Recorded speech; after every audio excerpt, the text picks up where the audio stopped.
지금 러시아가 우크라이나를 침공하여 많은 사상자가 나오고 생활의 터전이 파괴되었으며 100만 명이라는 난민이 발생하는 큰 아픔을 겪고 있습니다. 러시아 푸틴 대통령은 이에 아랑곳하지 않고 엄청난 카리스마를 가진 지도자로서 러시아를 이끌고 있는데요. 그는 2008년에는 타임지에서 세계에서 가장 영향력 있는 100명 중 혁명가 분야에서 가장 탁월한 사람으로 선출되기도 했습니다. 그가 명석하고 탁월하다고 평가하지만 그가 못 보는 것이 있습니다. 그가 공산주의자이기 때문에 그렇겠지만 창조자 하나님을 못 보기 때문에 그 형상대로 만든 사람의 가치를 못 봅니다. 이것에는 완전히 맹인이죠. 시력을 갖고 있지만 영적으로는 완전히 맹인이란 말입니다. 오늘 말씀은 눈은 떴으나 맹인이고 맹인이지만 눈을 뜬 사람에 대한 말씀입니다. 오늘 본문은 누가복음 18장 31절부터 43절이고요. 그 중에서 37절부터 39절까지 있겠습니다. 그들이 나사렛 예수께서 지나가신다 하니 맹인이 외쳐 이르되 다윗의 자손 예수여 나를 불쌍히 여기소서 하거늘 앞서가는 자들이 그를 꾸짖어 잠잠하라 하되 그가 더욱 크게 소리질러 다윗의 자손이여 나를 불쌍히 여기소서 하는지라. 아멘. 오늘 말씀의 제목은 믿음의 눈을 떠야 진짜 눈을 뜨는 것이다 입니다. 예수님은 자신이 예루살렘에서 당할 일을 예고하셨습니다. 오늘은 세 번째 예고의 장면인데요. 자신이 이방인에게 넘겨져 희롱, 채찍질, 침뱉음, 죽임을 당하신다고 하셨습니다. 지금 예수님께서는 자신이 이사야 50장과 53장의 고난의 종에 대한 메시아 예언을 성취하신다고 예언하신 것입니다. 예수님은 바른 예언을 하셨는데 문제는 그 말을 듣는 제자들이었습니다. 그들은 이게 무슨 소리인지 깨닫지 못합니다. 이유가 뭘까요? 제자들은 메시아가 고난을 받고 죽으러 오시는 것이 아니라 하늘로부터 내려와서 세상을 통치하고 다스리며 부당하게 억눌리고 압제당하는 자신들을 해방시켜줄 정치적인 메시아, 군사적인 메시아, 경제적인 메시아를 대망했기 때문입니다. 자, 그런데 신기한 사건이 연달아 일어납니다. 예수님께서 여리고에 가까이 가셨을 때 한 맹인이 예수님이 지나간다는 소리를 듣고는 다윗의 자손이여 나를 불쌍히 여기소서 라고 소리를 질렀습니다. 그러자 예수님께서 그를 데려오라고 하시고는 내게 무엇을 해주길 원하느냐 물으셨고 맹인이 주여 보기를 원하나이다 라고 하자 보라 내 믿음이 너를 구원하였느니라 말씀하시며 맹인의 눈을 고쳐주셨습니다. 그러자 그 맹인이 하나님께 영광을 돌리며 예수님을 따랐다는 내용이 오늘 본문의 말씀입니다. 이 말씀이 우리에게 가르쳐주는 교훈은 무엇이며 우리는 어떻게 이 말씀을 삶에 적용해야 할까요? 먼저 본문은 멀쩡한 눈을 가졌다고 제대로 보는 것이 아님을 가르쳐주고 있습니다. 예수님의 주변에 있는 제자들은 신체 건장한 사람들이고 앞 못 보는 장애인이 없는 곳으로 성경에 나옵니다.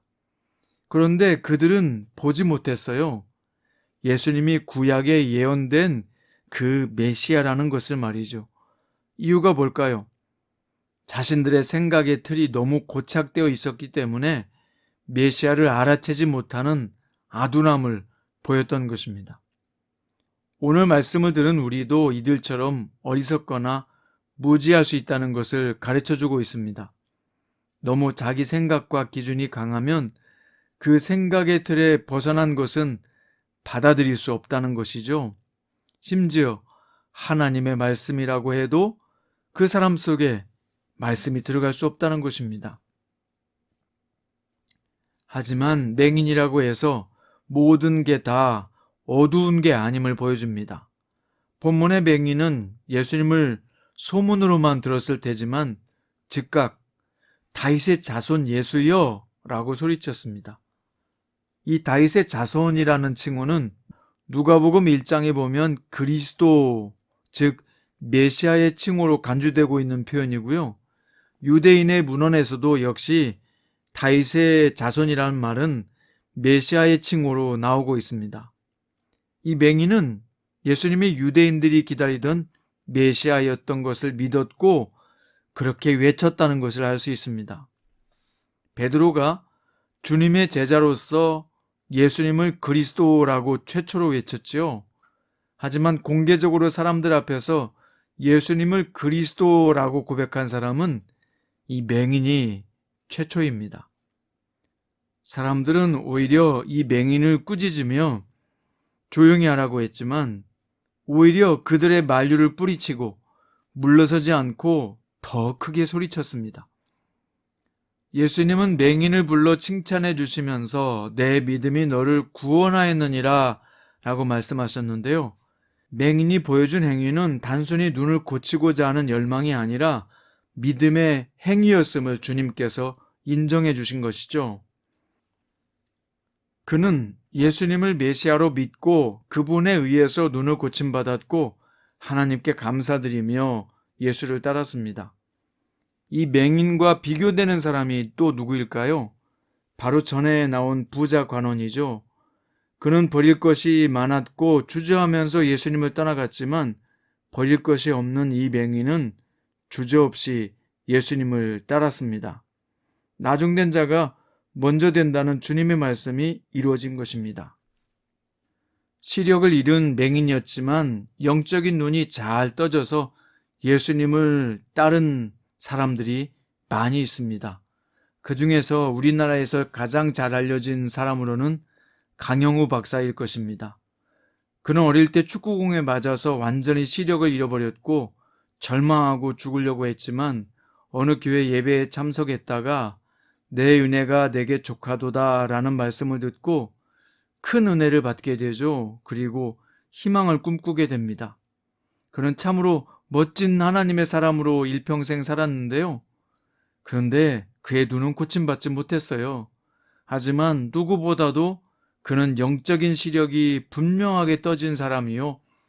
그가 만난 하나님을 생생하게 증언하는 사람으로 일평생을 살았습니다.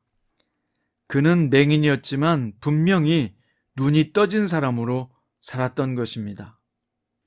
초대교회가 낳은 위대한 철학자이자 신학자였던 아우구스티누스는 명상록이라고 하는 유명한 책을 썼는데요.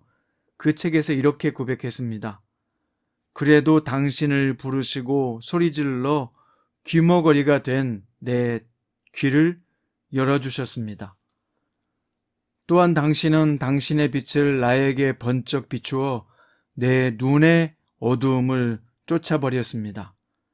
당신이 당신의 향기를 내 주위에 풍기심에 나는 그 향기를 맡고서 이제 당신을 더욱 갈망하고 있습니다. 나는 당신을 맛보고는 이제 당신의 굶주림에 목말라 하고 있습니다. 당신이 나를 한번 만져주심에 나는 불이부터 당신이 주시는 평안을 애타게 그리워하고 있습니다. 이 아우구스티누스가 말하는 당신이 누구겠어요? 바로 예수님이죠. 그는 젊었을 때는 방탕하며 타락한 삶을 살았고 또 한때는 마니교라는 이단에 빠져 살기도 했습니다. 하지만 밀라노의 주교 암브로시우스를 만나서 개종하게 되었고 일평생 기독교의 신학의 뼈대가 되는 많은 저작들을 발표했는데요. 특히 삼위일체론 신국론이라는 책을 써서 교회를 든든히 세우는 일꾼으로 살았습니다. 특히 그가 쓴 고백록에 유명한 구절이 있는데요. 주여 당신께서는 나를 당신에게로 향하도록 만드셨나이다. 내 영혼은 당신의 품에서 휴식을 취할 때까지 편안하지 못할 것입니다. 라는 고백입니다. 인간의 참된 행복은 하나님을 사랑하는 그 자체에 있다는 것이죠. 그는 영적인 눈이 띄어진 사람인 것입니다. 사랑하는 성장 큐티 가족 여러분, 오늘 여러분들의 영적인 눈이 떠지기를 바랍니다. 영적인 눈이 떠져서 예수 그리스도를 구주라고 영접하고 그 구주 되신 주님 안에서 오늘 하루를 행복하고 가치 있게 보낼 수 있기를 바랍니다. 오늘 예수님은 맹인에게 내 믿음이 너를 구원하였느니라 라고 칭찬하셨습니다. 여러분, 오늘 여러분에게도 내 믿음이 너를 구원하였느니라 이 칭찬이 있기를 주님의 이름으로 축원드립니다. 기도드립니다. 주님, 눈을 떴으나 눈이 감겨진 자가 아니라 맹인이어도 눈을 뜬 사람이 있었습니다. 주님, 우리는 눈을 떴지만 영적인 눈까지 떠지는 사람이 되게 하시고 내 믿음이 크도다, 내 믿음이 너를 구원하였느니라 라고 칭찬받을 수 있는 그런 주님의 제자로 살게 해 주옵소서. 영적 시각이 떠져서 무엇이 중요하고 진정 가치 있는가를 밝히 보며 살 수 있는 주님의 제자로 살게 해 주옵소서. 예수님의 이름으로 기도드립니다.